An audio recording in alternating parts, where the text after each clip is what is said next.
the constraints on a data, that is, for example, student number has exactly 8 digit, a subject has a 4 of 6 units of credit only. Okay, so these are the constraints which is applied on a data item, or which is applied on a attributes on a database table. So in the second step, the data item in the second step the data items, the relationship and the constraints are all expressed using the concepts provided by the high level data model. So because these concepts do not include the implementation details, so the result of data modeling process is a semi-formal representation of the database structure. So this result is quite easy to understand. So it is used as a reference to make sure that all the users requirements are met here. So basically, in a high level conceptual data design, that means we are using here only a conceptual schema here. We want to describe only the structure of a database, not the actual data whatever we required here. Okay, so that means this modeling process is a semi formal representation of a database structure.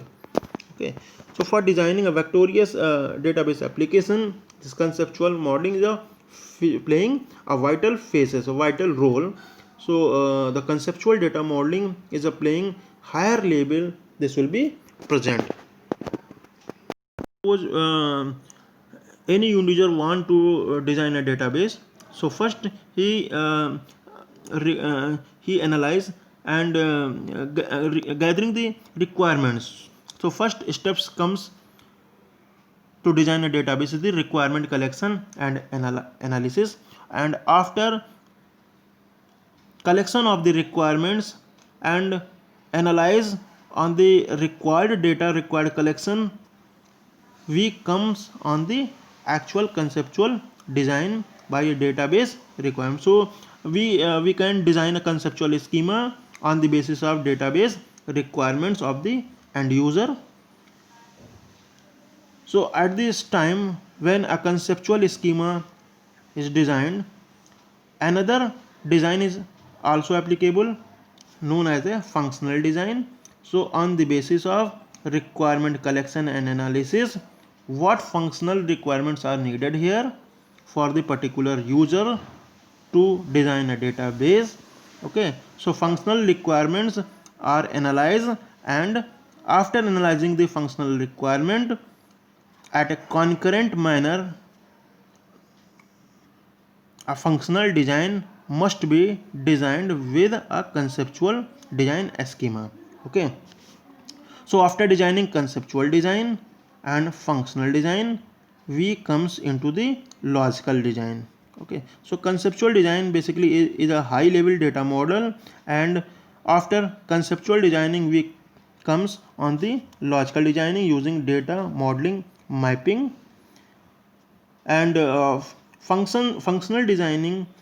This is also comes under the high level transaction specification, and these transaction specifications can be written using any application program. So after functional designing, we design an application program so that we can access the so that we can access the actual physical database. So when logical designing is complete, okay, we comes under the physical designing.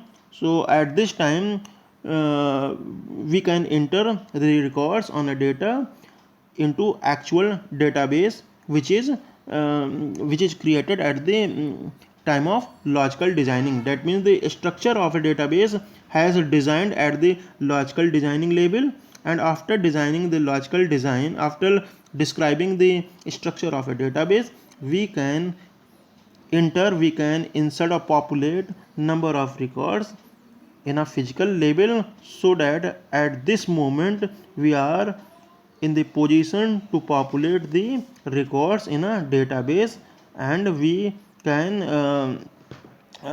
so we are in the position for designing the database, physical database at right moment.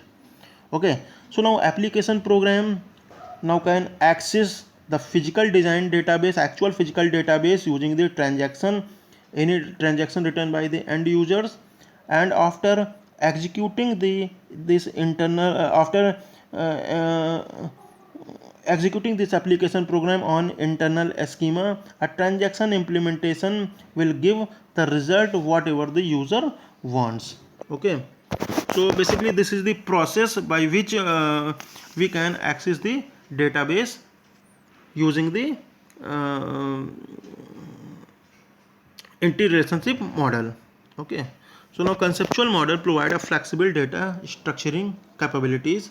So present a community view and the logical structure of an entire database contained stored in the database.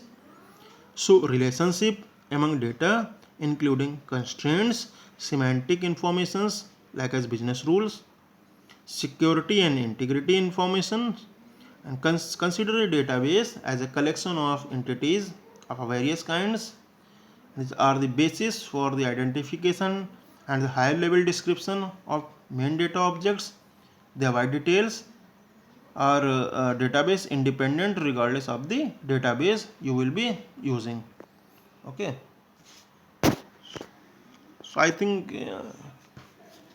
you know how we use the conceptual modeling to design a basic physical database. Okay, so I will meet again in next video